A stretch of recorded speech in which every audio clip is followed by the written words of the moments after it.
La venue du Messie. C'est tiré du livre Apocalypse, chapitre 16. Tout d'abord, on va faire une récapitulation des 3 premiers fléaux. Premier fléau, les impies sont frappés par un ulcère malin, très douloureux. Deuxième fléau, la mer devient comme du sang, causant la mort de tous les animaux marins et rendant difficile le transport et l'échange international par la voie maritime. Troisième fléau, tous les fleuves et les sources d'eau deviennent du sang. Les humains ne peuvent ni boire, ni se baigner, ni faire toute activité dont l'eau est nécessaire. Quatrième fléau, le soleil donne une chaleur excessive, tourmentant les hommes et détruisant la vie. D'autres conséquences de ce fléau sont la sécheresse et la famine les plus sévères que le monde n'ait jamais connues.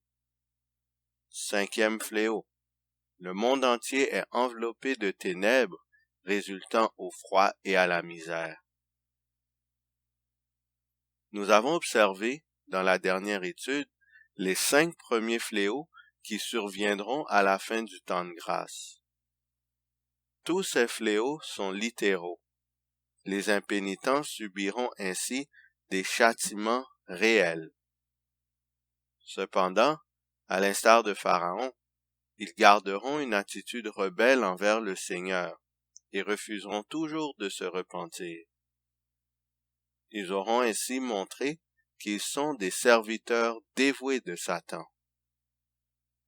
Leur condamnation finale est juste et équitable. Dans la présente étude, nous verrons les 2 derniers fléaux qui aboutissent à la seconde venue du Messie. Apocalypse 16, verset 12. Le 6e versa sa coupe sur le grand fleuve, l'Euphrate, et son eau tarit, afin que le chemin des rois venant de l'Orient fût préparé. Tout d'abord, quel est le lien entre l'eau du fleuve de Babylone qui tarit et le chemin des rois venant de l'Orient qui serait préparé? Vu que l'ancienne Babylone littérale n'existe plus, on doit se référer ici à la Babylone symbolique, à savoir Rome. De plus, aucun être vivant n'est en train de périr ni de souffrir ici, alors que les 7 derniers fléaux constituent la colère de Dieu sur les impies. On doit ainsi conclure que cette portion de l'Écriture est symbolique et non littérale, contrairement au passage précédent. Nous devons donc comprendre ce que les symboles représentent. Pour commencer, dans quel récit voyons-nous la mer de Babylone tarir? Jérémie, chapitre 51, les versets 36 et 37. C'est pourquoi, ainsi parle l'Éternel. Voici, je défendrai ta cause, je te vengerai. Je mettrai à sec la mer de Babylone, et je ferai tarir sa source. Babylone sera un monceau de ruines, un repère de chacals, un objet de désolation et de moquerie. Il n'y aura plus d'habitants. Tel qu'annoncé par Dieu, par son prophète Jérémie, les Mèdes et les Perses avaient fait tarir le fleuve de l'Euphrate pour pénétrer au cœur de la ville. Babylone fut envahie par les soldats ennemis, et leurs cris de triomphe dominaient ceux des convives terrifiés. Citation. Le royaume néo-babylonien de Nabonide est le second grand rival de l'empire perse constitué par Cyrus. De fait, les hostilités avec Babylone ont certainement commencé au cours des années 540. À la fin de cette décennie, la guerre ouverte éclate. Bénéficiant du soutien d'Ukbaru, gouverneur babylonien du pays de Goutium, l'armée de Cyrus remporte une première victoire à Opis, puis à Sippar, et enfin assiège Babylone où s'est retranchée l'armée du roi Nabonide. La ville est puissamment fortifiée et dispose de suffisamment de réserves pour soutenir un long siège. Les Perses détournent alors le cours de l'Euphrate pour permettre à une petite troupe sous la conduite d'Ukbaru de s'emparer des citadelles, alors que les Babyloniens célèbrent une grande fête religieuse. 4 jours plus tard, le 12 octobre 539, Cyrus fait son entrée dans la ville. Là encore, Nabonide est épargné. Alors voici une image. Le palais de Babylone est selon la flèche indiquée et on voit que les armées de Cyrus ayant détourné l'Euphrate, ils passent sous les murs du palais parce que le fleuve est à sec.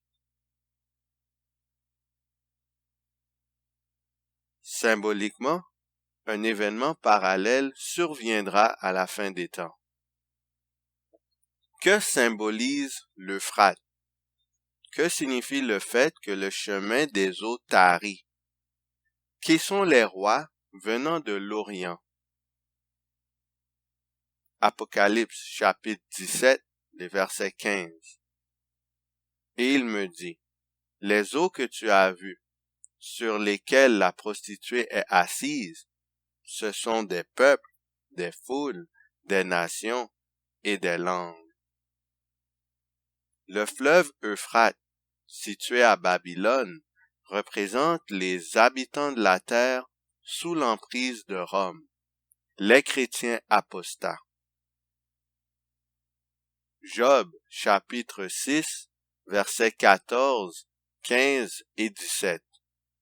Celui qui souffre a droit à la compassion de son ami, même quand il abandonnerait la crainte du Tout-Puissant. Mes frères sont perfides comme un torrent, comme le lit des torrents qui disparaissent. Viennent les chaleurs et ils tarissent, les feux du soleil et leur lit demeure à sec. Job parlait de ses 3 amis qui ne lui avaient apporté aucun soutien et même lui adressaient des reproches durant son affliction, alors qu'il l'admirait sans doute quand il était dans l'abondance. Le chemin des eaux qui tarit représente la fin du soutien des habitants de la terre envers Babylone. Lors de la venue du Christ, les peuples qui autrefois admiraient Rome vont maintenant se tourner contre elle. Cela arrivera parce qu'ils auront réalisé qu'ils ont suivi de faux guides qui les ont trompés. Ces derniers, devant la majesté de Jésus-Christ, n'auront aucun autre choix que reconnaître qu'ils sont impuissants devant le Seigneur. La multitude, ne voulant pas reconnaître sa propre culpabilité, jetteront pratiquement tout le blâme sur leur chef religieux. Citation.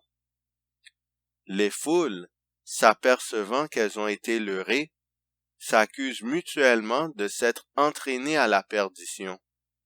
Mais tous s'accordent pour rejeter sur les pasteurs la plus grosse part du mal. Ministres infidèles, ils ont annoncé des choses agréables.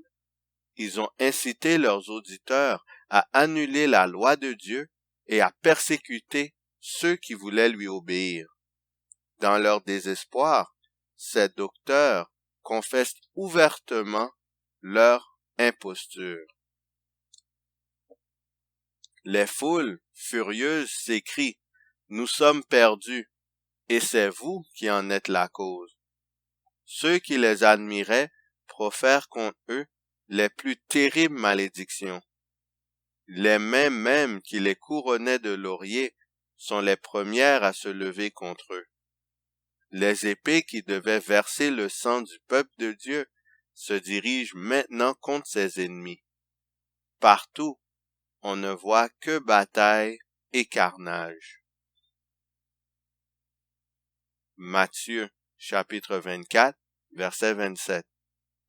Car, comme l'éclair part de l'Orient et se montre jusqu'en Occident, ainsi sera l'avènement du Fils de l'homme.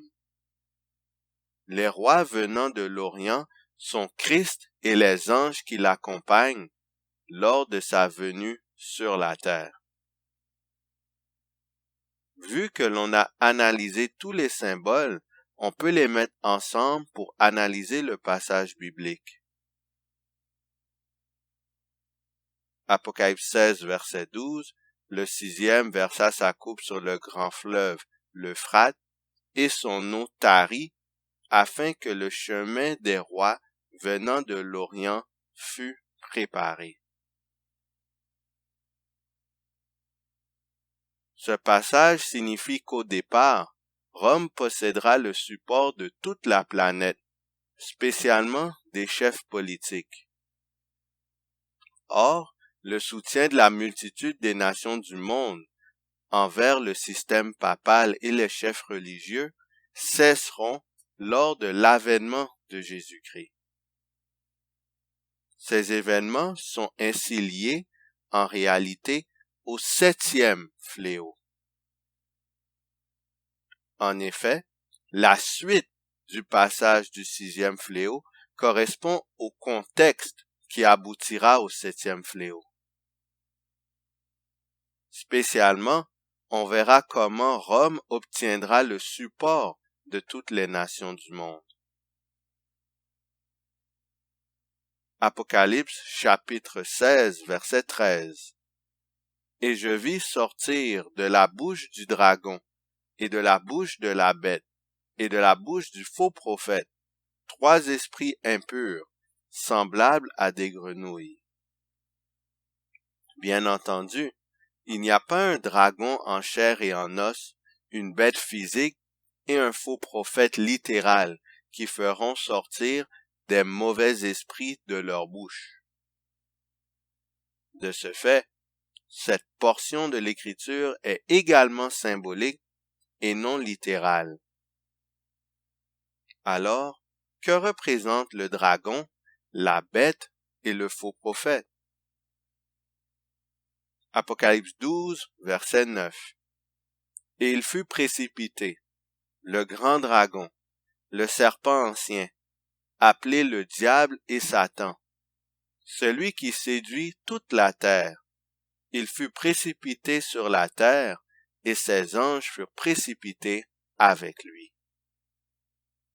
Le dragon représente Satan, le diable. Apocalypse 13, verset 1. Et il se tint sur le sable de la mer. Puis je vis monter de la mer une bête qui avait 10 cornes et 7 têtes, et sur ses cornes 10 diadèmes, et sur ses têtes des noms de blasphème. La bête représente Rome, spécialement la papauté. Apocalypse chapitre 13, les versets 11 à 13. Puis je vis monter de la terre une autre bête, qui avait 2 cornes semblables à celles d'un agneau, et qui parlait comme un dragon. Elle exerçait toute l'autorité de la première bête en sa présence, et elle faisait que la terre et ses habitants adoraient la première bête, dont la blessure mortelle avait été guérie. Elle opérait de grands prodiges, même jusqu'à faire descendre du feu du ciel sur la terre à la vue des hommes. Dans l'Ancien Testament, Élie fut le prophète qui, par la puissance de Dieu, a fait descendre le feu du ciel. Dans une étude précédente, nous avons vu que le faux Élie symbolisait les États-Unis sous l'influence du protestantisme. Que signifie le fait que ces trois puissances puissent envoyer des esprits semblables à des grenouilles? Exode chapitre 8, les versets 1 à 3. L'Éternel dit à Moïse, dis à Aaron, étends ta main avec ta verge sur les rivières, sur les ruisseaux et sur les étangs, et fais monter les grenouilles sur le pays d'Égypte. Aaron étendit sa main sur les eaux de l'Égypte, et les grenouilles montèrent et couvrirent le pays d'Égypte. Mais les magiciens en firent autant par leurs enchantements. Ils firent monter les grenouilles sur le pays d'Égypte. Au temps de Moïse, les magiciens ont fait apparaître des grenouilles dans tout le pays d'Égypte. Bien entendu, les grenouilles des magiciens étaient une illusion, parce que Satan n'a pas le pouvoir de créer, et Aaron avait déjà fait apparaître toutes les grenouilles sur le pays. Lors des plaies d'Égypte, la simulation des grenouilles était la dernière tentative des magiciens d'imiter un miracle de Dieu. Similairement, à la fin des temps, spécifiquement au 6e fléau, Satan fera la dernière tentative d'imiter un miracle de Jésus. Citation. Le prophète dit, « Je vis 3 esprits impurs semblables à des grenouilles, car ce sont des esprits de démons qui font des prodiges et qui vont vers les rois de toute la terre, afin de les rassembler pour le combat du grand jour du Dieu Tout-Puissant. À l'exception de ceux qui sont gardés par la foi en la parole de Dieu, le monde entier sera enveloppé dans cette redoutable séduction, et l'humanité sommeille dans une fatale sécurité, d'où elle ne sera tirée que par les effets de la colère de Dieu. Cette séduction constitue la dernière et ultime tentative de Satan de contrôler toute la planète. Apocalypse chapitre 16, verset 14. Car ce sont des esprits de démons qui font des prodiges et qui vont vers les rois de toute la terre afin de les rassembler pour le combat du grand jour du Dieu Tout-Puissant.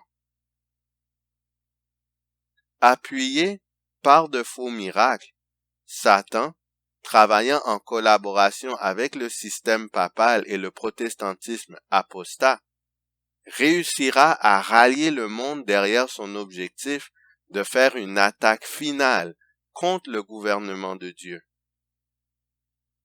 Que représente le grand jour du Dieu Tout-Puissant?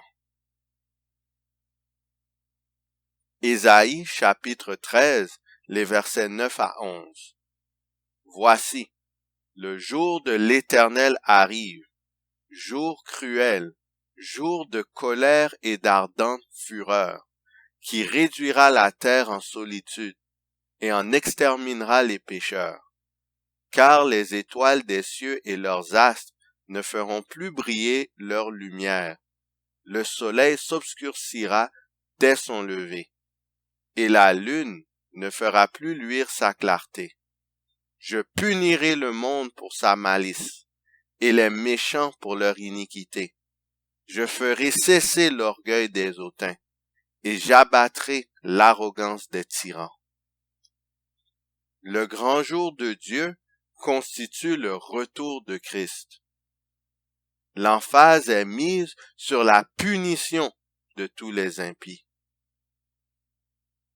Apocalypse 16, verset 16. Ils les rassemblèrent dans le lieu appelé en hébreu Armageddon.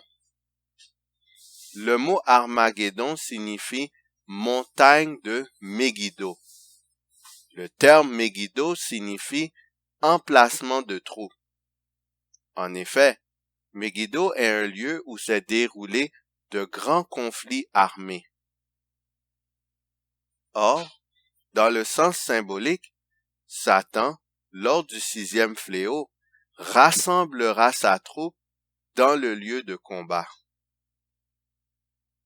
Concrètement, tous les impies seront prêts et motivés à se battre jusqu'à la mort pour une mauvaise cause. Apocalypse 14, versets 12 à 14. Te voilà tombé du ciel, astre brillant, fils de l'aurore. Tu as battu à terre, toi, le vainqueur des nations. Tu disais en ton cœur, je monterai au ciel, j'élèverai mon trône au-dessus des étoiles de Dieu. Je m'assiérai sur la montagne de l'assemblée, à l'extrémité du septentrion. Je monterai sur le sommet des nues, je serai semblable au Très-Haut. Satan a toujours voulu contrôler la congrégation céleste et terrestre. Le rassemblement des impies sous son contrôle constitue le résultat de l'ambition audacieuse du prince des ténèbres. Comment Satan séduira-t-il cette immense population une dernière fois avant l'arrivée de Jésus sur terre? Citation. Pour couronner le grand drame de la séduction, Satan lui-même simulera l'avènement du Seigneur que l'Église attend depuis si longtemps, comme la consommation de ses espérances. En diverses parties du monde, on verra paraître un personnage majestueux, auréolé d'une gloire éclatante qui rappellera la description du Fils de Dieu donnée dans Apocalypse 1. Son éclat dépassera tout ce que les yeux des mortels auront jamais contemplé. Ce cri de triomphe déchirera les airs. Le Christ est venu! Le Christ est venu! Les foules se prosterneront devant lui pour l'adorer, tandis qu'il lèvera les mains pour les bénir, exactement comme Jésus lorsqu'il bénissait ses disciples au jour de sa chair. Sa voix sera douce, contenue et fort mélodieuse. Affable et compatissant, il répétera quelques-unes des vérités célestes et consolantes prononcées par le Seigneur. Il guérira les malades, puis, en vertu de son autorité, ce faux Christ affirmera avoir transféré le sabbat au dimanche et ordonnera à chacun de sanctifier le jour qu'il a béni. Il déclarera que ceux qui s'obstineront à observer le 7e jour renient le Christ, puisqu'ils refuseront de prendre garde aux anges qu'il a envoyés pour apporter la vérité au monde. Cette suprême séduction sera presque irrésistible.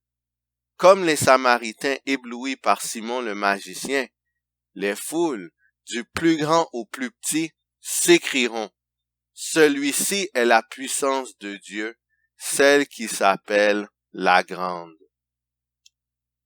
Satan va imiter la seconde venue du Christ et déclarera les adorateurs du sabbat comme étant coupables de renier le Seigneur. Apocalypse, chapitre 16, le verset 15. Voici, je viens comme un voleur. Heureux celui qui veille et qui garde ses vêtements, afin qu'il ne marche pas nu et qu'on ne voit pas sa honte. Qui est la personne qui viendra comme un voleur? Luc, chapitre 12, versets 39 et 40. Sachez-le bien, si le maître de la maison savait à quelle heure le voleur doit venir, il veillerait et ne laisserait pas percer sa maison. Vous aussi, tenez-vous prêts, car le Fils de l'homme viendra à l'heure où vous n'y penserez pas. La personne qui vient comme un voleur, à l'improviste, est Jésus-Christ lors de son retour. Apocalypse 16, verset 15. Voici, je viens comme un voleur, heureux celui qui veille et qui garde ses vêtements, afin qu'il ne marche pas nu et qu'on ne voie pas sa honte. Tous les fidèles sont encouragés à veiller et à garder leurs vêtements, afin de ne pas marcher nus. D'où proviennent les vêtements en question? Apocalypse 3, verset 18. De l'or éprouvé par le feu, afin que tu deviennes riche, et des vêtements blancs, afin que tu sois vêtu et que la honte de ta nudité ne paraisse pas, et un collier pour oindre tes yeux, afin que tu voies. Dieu avait conseillé l'église de Laodicée d'acheter des vêtements blancs, afin que sa honte ne paraisse pas.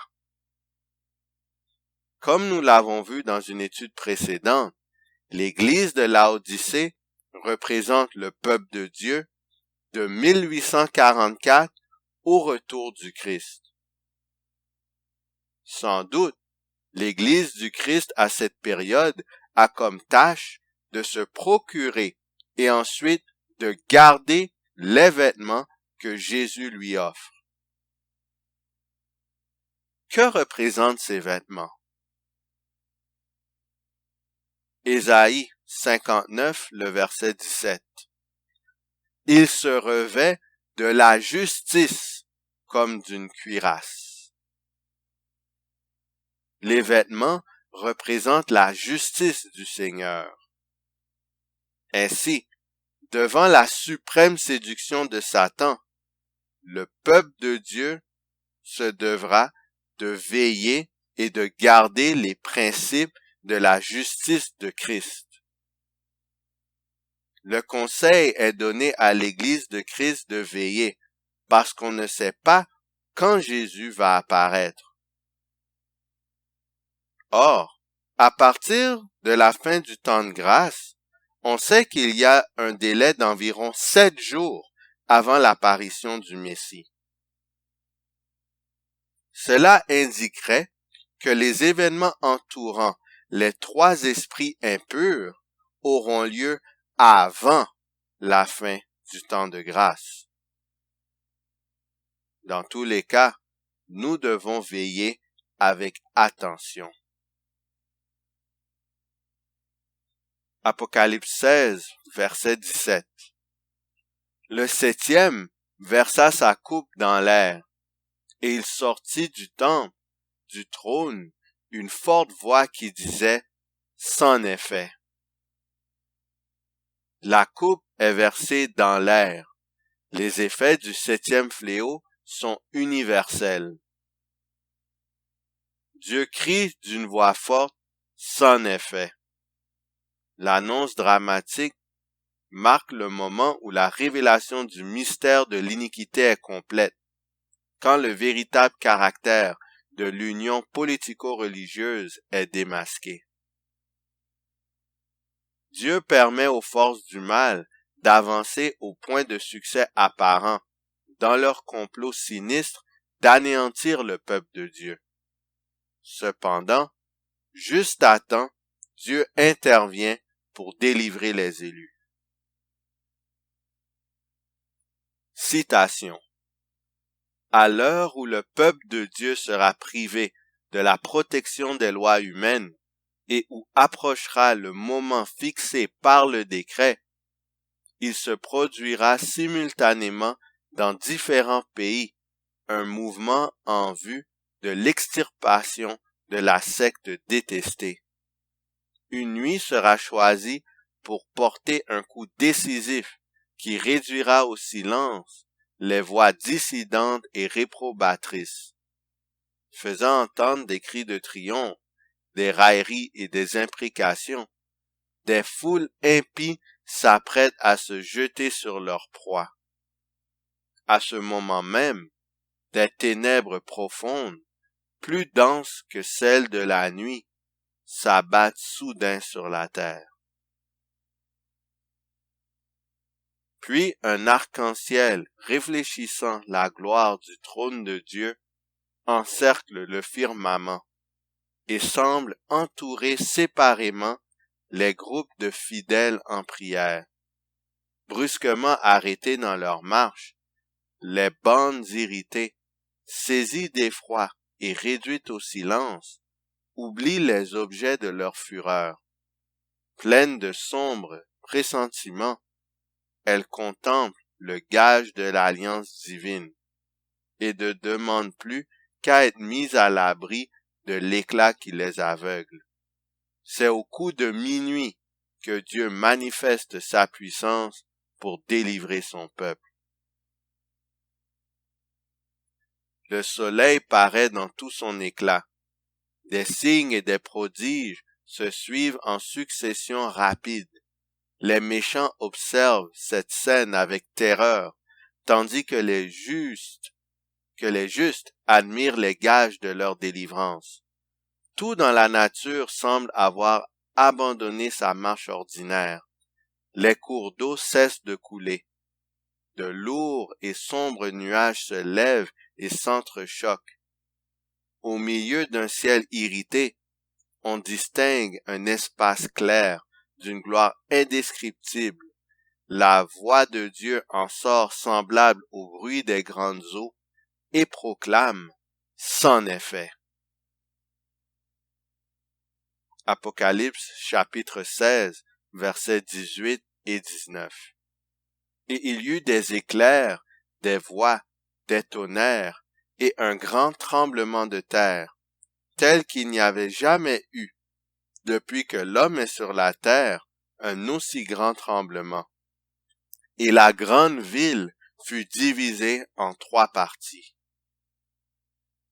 Le grand tremblement de terre met en ruine et en désolation la Babylone mystique. L'union tri-religieuse s'écroule.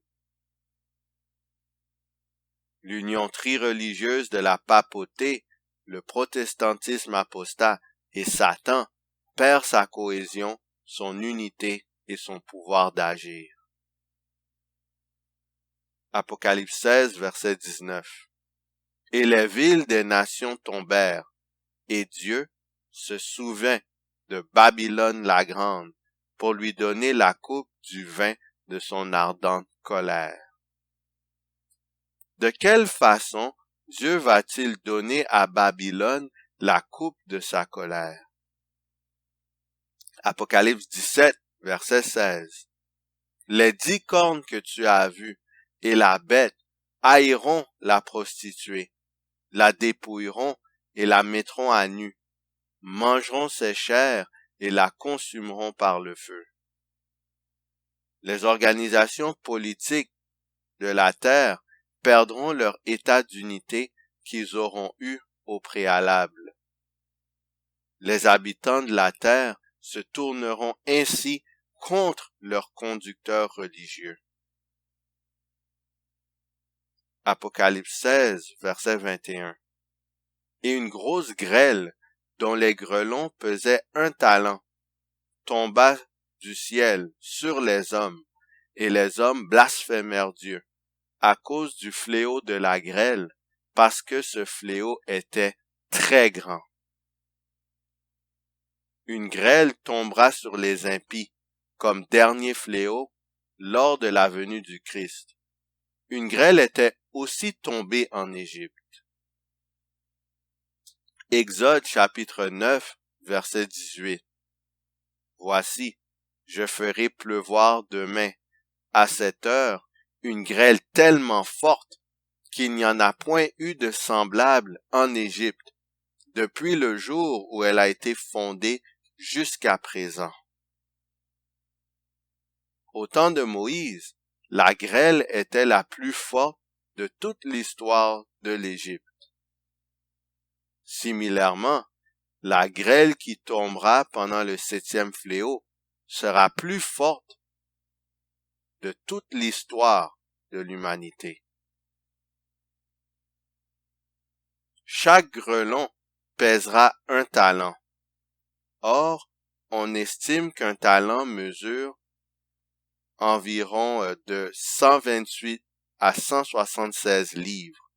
À titre de référence, moi je pèse environ 185 livres. Et maintenant je suis un homme de 30 ans. Ce sera une quantité innombrable de boules ayant le poids d'un être humain qui tomberont du ciel. Malgré cela, les impies garderont leur attitude rebelle envers le Seigneur. Voici la semaine de la colère de Dieu. Premier fléau. Les impies sont frappés par un ulcère malin très douloureux. Deuxième fléau. La mer devient comme du sang, causant la mort de tous les animaux marins et rendant difficile le transport et l'échange international par la voie maritime. Troisième fléau. Tous les fleuves et les sources d'eau deviennent du sang. Les humains ne peuvent ni boire, ni se baigner, ni faire toute activité dont l'eau est nécessaire. Quatrième fléau. Le soleil donne une chaleur excessive, tourmentant les hommes et détruisant la vie. D'autres conséquences de ce fléau sont la sécheresse et la famine les plus sévères que le monde a jamais connues. Cinquième fléau. Le monde entier est enveloppé de ténèbres résultant au froid et à la misère. Sixième fléau. Satan, la papauté et l'Église protestante apostate collaborent pour rassembler toutes les nations impies contre les saints qui sont sur terre. Spécifiquement, Satan imite la venue du Messie. La sentence de mort survient et les méchants se lancent à la poursuite des fidèles. Septième fléau. Dieu déclare « c'en est fait ». Ensuite, un énorme tremblement de terre met la planète totalement en ruine. La tri-union religieuse est brisée. Finalement, une grêle dont les grelons pèsent au moins 128 livres, chacune, tombe du ciel. Les habitants de la terre se tournent contre les dirigeants de Rome, sachant qu'ils ont été trompés. Sur ce, qui allons-nous choisir? Est-ce qu'on choisit le camp de l'agneau et on est fortifié durant une période d'angoisse? Ou est-ce qu'on choisit le camp du serpent et on subit les fléaux comme tous les impies devront subir les fléaux qui constituent la colère de Dieu sans mélange de miséricorde?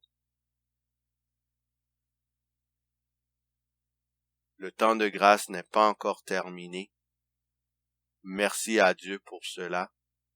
Mais il faut profiter du temps qui nous reste pour prendre une décision sincère et complète en faveur de l'Éternel des armées.